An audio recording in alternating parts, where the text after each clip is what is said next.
Avant de pouvoir effectuer un tir de missile infrarouge, il va falloir d'abord vérifier que certains prérequis sont respectés.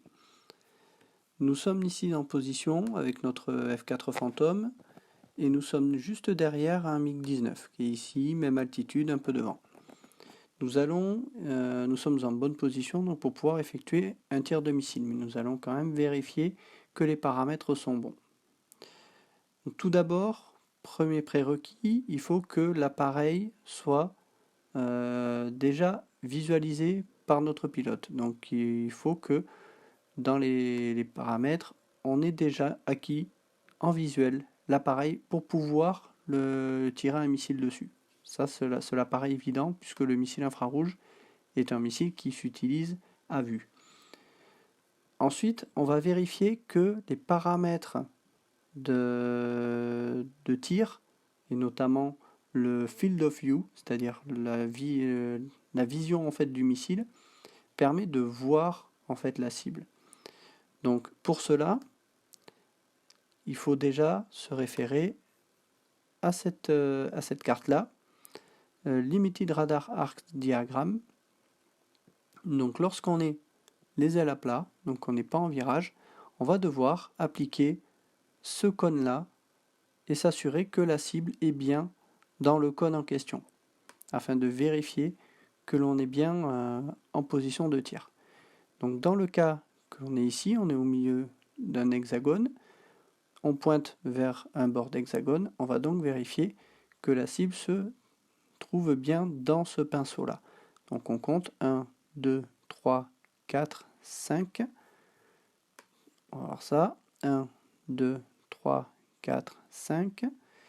Et ensuite 6, 7. On est donc à une portée de 7. On peut aussi céder de la line of sight pour voir à quelle portée on est. On est à portée 7. Donc à portée 7, on est bien dans l'hexagone qui est dans la couverture précisément ici, de ce diagramme. Donc déjà, la cible est visualisable par la tête chercheuse du missile. Donc déjà, cette condition, elle est requise. Et elle est bonne. Ensuite, on va vérifier notre position par rapport à l'angle off de l'avion. Alors, dans quel angle off on est? Vous vous souvenez, on peut utiliser ceci pour pouvoir définir dans quel angle off on est. Donc là, on est sur la ligne 0. Ici, sur la ligne 30. Et là, sur la ligne 60. Donc, comment va-t-on savoir si on est bien dans le paramètre qui correspond à notre type de missile? Donc, il faut aller cette fois dans un autre diagramme, enfin un autre tableau plutôt. Ce qu'on veut, c'est tirer ici un AIM-9B, Sidewinder. Il faut se référer dans la partie ici, Launch Envelope, et dans la partie arrière, si on est entre 0 et 60 degrés, on est dans ce cadre-là. On se réfère ici, 9-2, cela correspond à la portée minimale, 2, et la portée maximale du missile. On voit que si on était dans d'autres positions, on a NA, donc on n'aurait pas pu tirer ce missile si on était dans une autre condition, dans une autre position surtout. Donc, est-ce qu'on est à moins de 9 hexagones? Oui, c'est le cas, puisqu'on est en palier et on est à une portée de 7, donc on est bien dans ce cadre-là. Et on est à plus de 2 hexagones, donc on est dans les cadres de la portée minimale. Donc on est dans ces paramètres-là, donc pour ça aussi, c'est bon. Ce paramètre-là aussi est validé. Voilà. Autre chose qu'il faut s'assurer, c'est que notre avion est free, c'est-à-dire libre de tout mouvement. Il n'est pas engagé par un autre missile, il n'est pas engagé au canon par un autre avion, il n'est pas en condition de stall ni de departed flight, et donc il est considéré comme free. Voilà. Donc une fois que ces paramètres-là sont vérifiés, on a donc déjà les prérequis qui sont validés.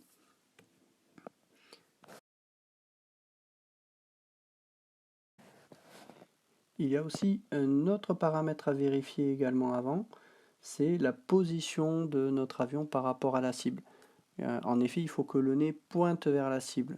Donc si on est par exemple en montée et que l'avion est en dessous de nous, s'il était à une altitude inférieure, à ce moment-là, on ne peut pas le viser directement, on ne pourrait pas être en position de tir.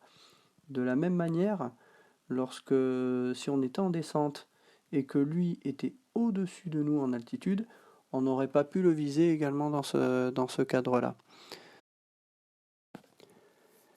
Ensuite, quand on est en palier, comme c'est le cas ici, il faut s'assurer également que si la cible n'était pas au même niveau que nous, donc là ici on est dans une situation simple, il faut vérifier que la cible n'est pas trop basse ou trop haute par rapport au champ de vision du missile. Donc pour cela, il ne faut pas que la cible soit à plus de 1 point d'altitude par tranche de 2 hexagones d'éloignement. C'est-à-dire que là, on a donc 7. Donc ce qui signifie que là, la cible dans ce cadre-là ne doit pas être à plus ou moins 3 points d'altitude de notre altitude à nous, pour être sûr qu'il est bien dans le champ de vision du missile. Bon, ici, dans ce cadre-là, ça pose pas de souci.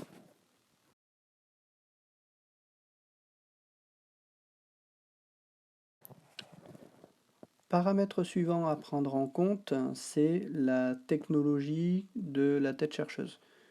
Donc si on se réfère à la Missile Data Table, vous voyez dans les seekers, vous avez plusieurs types d'autodirecteurs.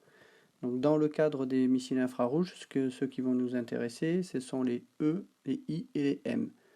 E pour Early, I pour Improved, donc amélioré, et M pour Moderne. Donc si on prend le cas de notre IM-9B, c'est un modèle Early, donc un modèle ancien.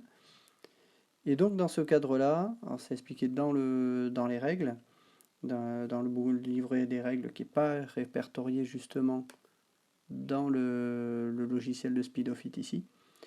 Ces modèles-là, on peut les utiliser jusqu'à 60 degrés d'angle off de la cible. Donc on va repérer à nouveau ici.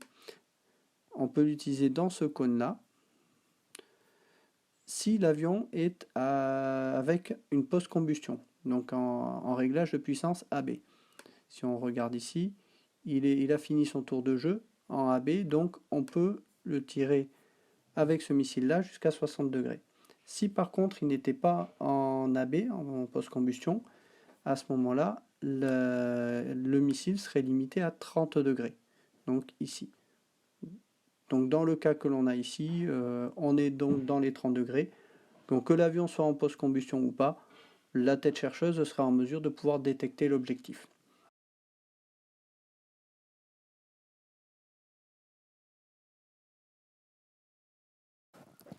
Ce qu'il faut bien comprendre dans le cadre des missiles infrarouges, c'est que ce sont des missiles à verrouillage automatique. Ils vont accrocher la cible la plus proche. Donc autant dire que si il y a un autre avion entre vous et la cible que vous voulez viser, ce n'est pas la cible que vous allez souhaiter qui va nécessairement être verrouillée. Si vous avez un avion ami qui est entre vous et votre cible, à ce moment-là, c'est l'avion ami qui va être verrouillé par le missile. Donc il faut vraiment faire attention à ça quand on décide de tirer un missile et de s'assurer que le verrouillage va se faire sur le bon avion et qu'il n'y a pas d'autre avion entre vous et la cible que vous visez. Parce que si c'est le cas que vous décidez de tirer quand même, on vérifiera seulement après le tir quelle cible le missile a décidé de verrouiller. Donc il y a un risque justement de ce qu'on appelle le friendly kill, de tir ami. Donc il faut bien faire attention à ça. À savoir qu'une fois que le missile est tiré, son champ de vision, comme on l'a vu justement juste avant, il ne sera pas le même. Il va passer de la restriction que l'on a à 180 degrés. Donc il va voir beaucoup plus large à ce niveau-là. Je vais finir ici par rapport aux différents paramètres des prérequis avant le tir d'un missile infrarouge. À savoir qu'il y a d'autres règles additionnelles, je ne vais pas les entrer dans le détail ici, mais c'est déjà suffisamment complexe, je pense, pour débuter. Donc dans la prochaine vidéo, on va passer à la pratique en vérifiant tout ça et en effectuant le tir.